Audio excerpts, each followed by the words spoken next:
Well, we had a bit of a glitch then. That was an interesting one. I am live on Clubhouse, and we are in Clubhouse, and it's quite intimate this morning because although I am recording, this isn't actually live anywhere else. And there was a little bit of a joke yesterday actually about Clubhouse, about coming back to Clubhouse. Well, I've never left, so I don't need to come back because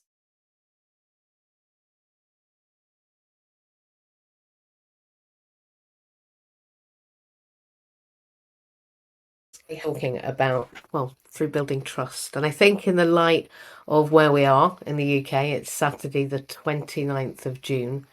Can you believe we are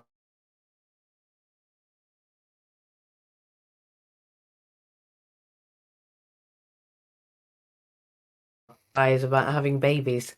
Because although I had one a bit early in June, because he was, a number of weeks early, my children have been planned in July and August.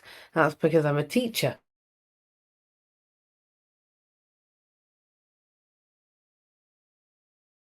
So June, July, and August, the rest of them. So I'm feeling a little bit like, well, it's halfway through the year. I've not needed to have any children, but clearly there's a lot been done, but there's so much more to do, right?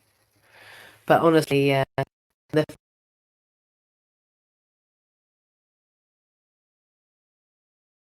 to say that trust is on my mind, and I believe that trust is built through repetition and through practice and through turning up, through showing up and being there. And I also think there's an essential connection between belonging, and we are in MJ's house, but we are in belonging in business. As far as a concept is concerned, I believe there is an essential link between belonging and trust. Whether that's in business or wherever else, belonging is becoming the key indicator of how the human endeavour is kept well. You can't hear me? You're back. No, I think it might be you, James. I'm back. We have an MJ. I think it might be you, James, but I don't know. Okay. I don't know. I don't know. There's not a lot I can do about it, really, whether or not it is or it isn't there. So we'll go with what we're at.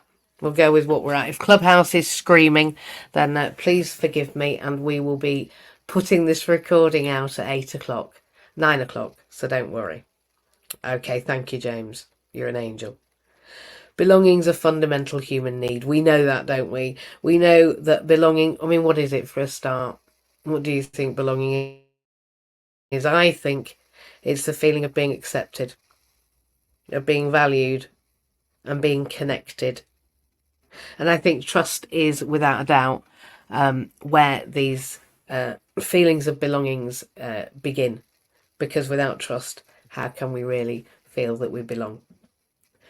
We need to be safe, don't we, to feel trust. And I think if you come to somewhere familiar with people who are here and you know they're pretty much in your corner, well, you're going to feel a bit safe.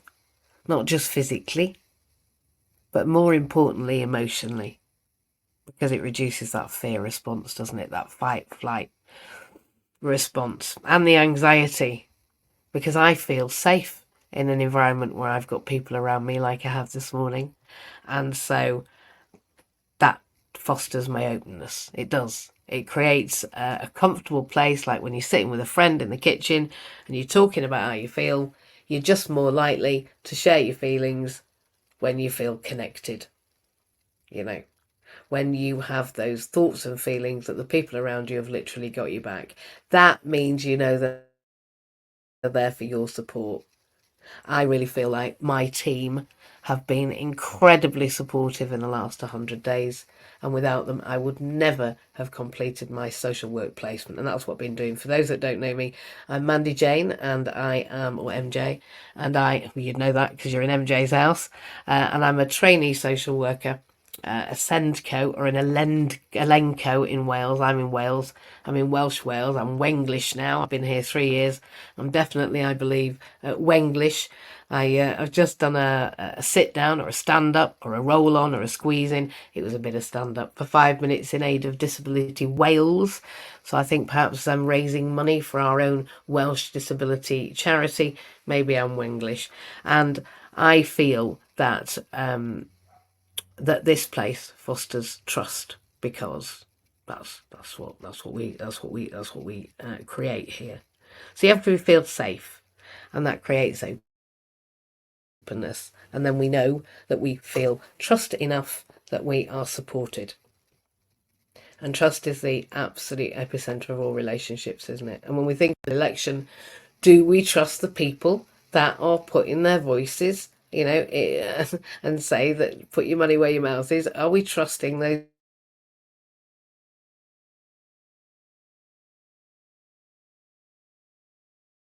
people that we need to belong? Do I feel me to belong? Do I feel that the people that I stand for and serve feel a sense of belonging? Well, no, I'm disabled. I use a wheelchair.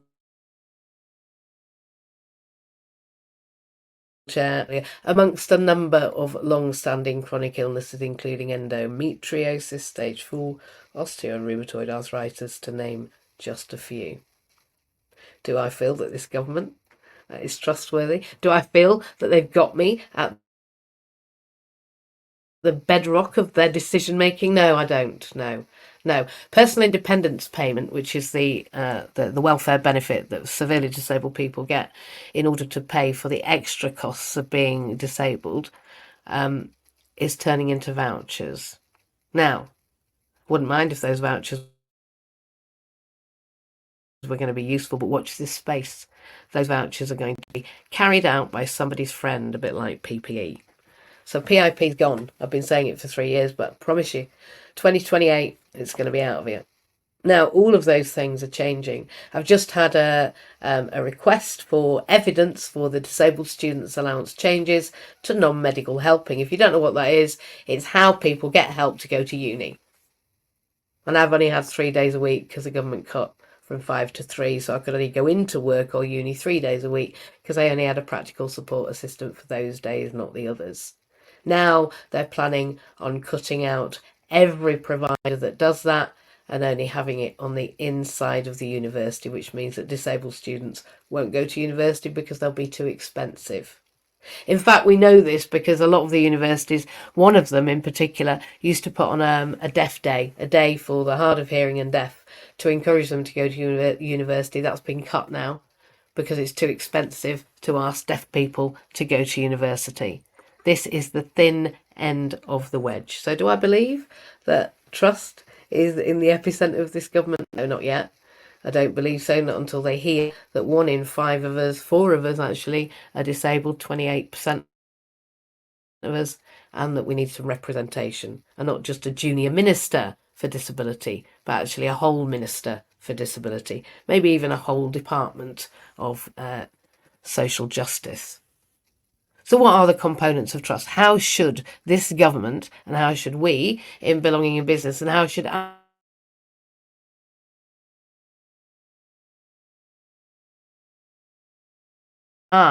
as a corporate head of service, develop trust? And what does trust actually mean? Well, I believe, as I said at the head of this, it's reliability. We know we're going to be here. We know this goes on pretty much come what may. And believe me, I had an accident in Edinburgh. But reliability, consistency in action and behaviour. It doesn't mean things don't happen. It just means that people know that, what the government say they're going to do, what I say I'm going to do, what you say you're going to do. Well, it's going to happen pretty much. And that I hold some integrity about the government, that there's an honesty and an adherence to some moral and ethical principles. Well, as I said, unfortunately, I don't feel that disabled people are represented. I don't feel that the government has fostered trust, and I don't feel ahead of this general election that actually I believe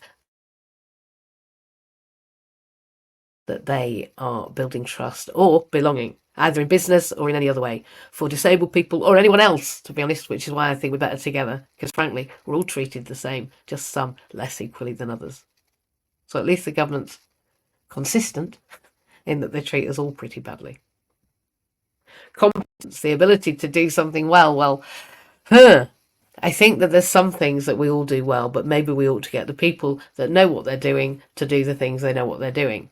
For example, I went to the hospital in Scarborough once, and they said to me, I said to them, excuse me, I can't hang anything up. I can't reach that. I can't. I'll see the mirror. Can you tell me what's happening in the changing rooms? They said, well, actually, come this way, will you? Because we're just redesigning the changing rooms because they don't seem very fit for purpose. I said, well, they're not, because I can't actually hang anything up or see myself. And they asked me to go and look at their new changing room and tell them where I should have the mirror and where the hooks should be. And that really worked. We've got some glitching this morning. I don't know what's going on with my StreamYard, but it's glitching. It's very interesting. So I think we've got some interference, probably not from the government. And in that competence of knowing how to do something well, they asked me as a disabled person, wasn't that a good idea? Because actually I knew as a wheelchair user how high it would be for the mirror and how it's quite fascinating. And they don't ask people that use the services. And I think that shows compassion because, and I believe that trust needs compassion. That actually we begin trusting people when they're like, well, I'd quite like you to be able to see in this mirror. Well, thank you very much. Funnily enough, I feel that you've been quite compassionate. I don't have to look like this all the time because I haven't looked in the mirror. Now, why is it that I'm even talking about trust? Why is it I'm talking about it in Belonging in Business? And why am I mentioning that I'm a disabled person? Well, historically, there have been so many systematic barriers to me that there isn't any trust in society.